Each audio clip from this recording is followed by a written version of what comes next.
আসসালামু আলাইকুম ভিউয়ার্স, জুম্মা মোবারক। আমি ইয়াসমিন আহমেদ বলছি। আজকে আমি এটা লাউ শাক, আলু, সিম, পেঁয়াজ দিয়ে এটাকে আগে সিদ্ধ করছি। আরেকটা হলো এই যে এটা বেগুন আর টমেটো, এটাতে আমি একটা ভর্তা রান্না করব, এটা এখন দেখাবো। এবং এটার মধ্যে এখন আমি তেল দিব, সয়াবিন তেল দিব অল্পটুক, দিয়ে এটাকে একটু কষাবো। আপনারা আমার সাথে থাকুন ভিউয়ার্স। এই যে এটা এখন আমি ছেড়ে দিচ্ছি, অল্পটুক তেল দিয়েছি।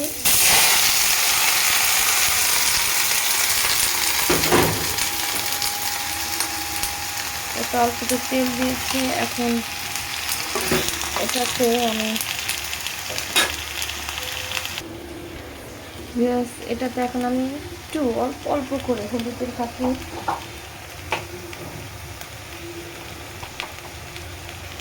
এই যে মরিচের ফাঁকি,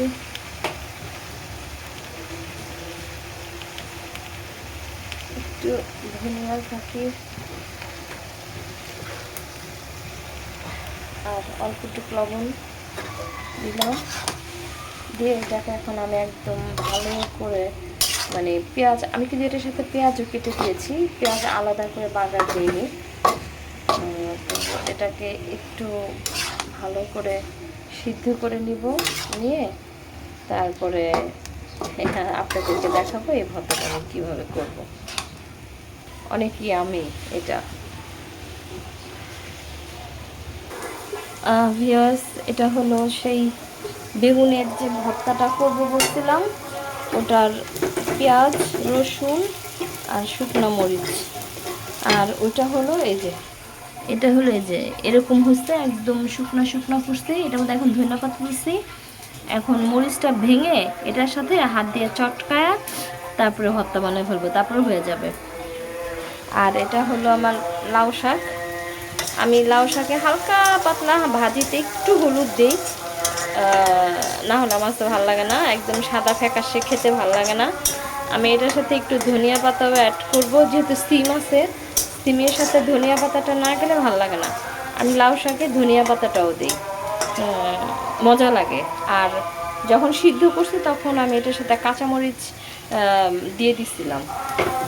তো এই যে এটা এখন একদম ব্রাউন হবে না, কিন্তু একটু মানে টানা টানা হয়ে যাবে আর কি, কী বলে এটাকে, একটু মানে সফট হয়ে যাবে আর কি, তারপরেই করব। আর এইটাকে মরিচটাকে একটু ভালো করে ভেজে তারপরে হাত দিয়ে কড়াইতেই চটকায় নিব। এটা কড়াইতে ঢেলে দিব, কড়াইয়ের মধ্যে ঢেলে তারপরেই করব, সাথেই থাকেন ভিউয়ার্স। এই যে মরিচটা এইভাবে করে নিলাম, মথে নিলাম। তো এখন এখানে এই যে পেঁয়াজগুলো যে ভেজেছিলাম, পেঁয়াজ আর রসুনগুলো, এগুলো এই যে সব কিছু মিলে এখন এই যে মাখতেছি, মেখে এখন প্লেটে উঠায় ফেলবো। এটা হলো আমার এই যে বেগুন আর টমেটোর ভর্তা। অবশ্যই আপনারা এইভাবে একবার ট্রাই করে খেয়ে দেখবেন, অনেক মজা, অনেক মজা। আর এই হলো আমার লাউ শাক হয়ে গেছে। আমি শোল মাছের ভুনা করব, তখন আপনাদেরকে আবার দেখাবো।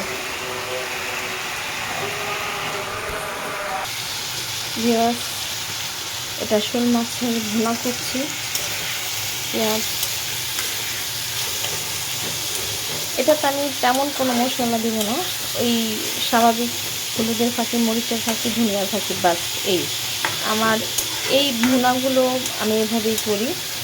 যখন বড় রুই মাছ বা বড় আইস আনা হয় তখন হয়তো এভাবেও করি, আবার একটুখানি আদা রসুন জিরা ফাঁকি নামানোর আগে টমেটো দিয়ে করি।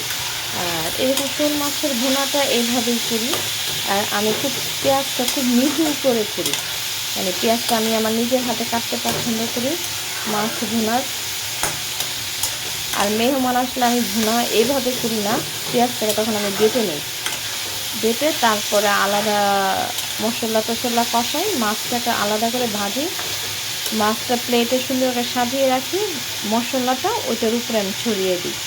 আর যখন গেস্ট আসে তখন আমি ওইভাবে করি, বড় মাছটা এভাবে করি। আর এই যে আমি মাছটা ভেজে রাখছি, ছোট ছোট করে কাটতে আমার মা এভাবে কাটতো শোল মাছ বড় করে আনলে। তো আর কি বলবো,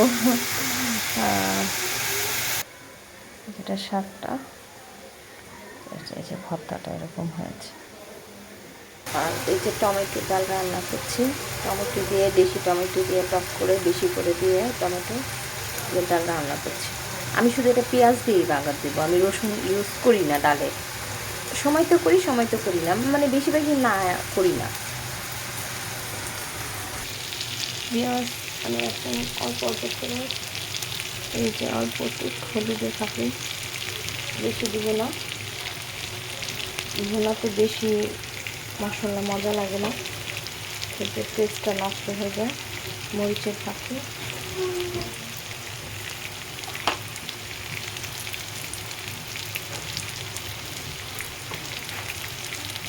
সরি ধনিয়ার ভাতটা ওইদিকে কিছুটা দিচ্ছিলাম।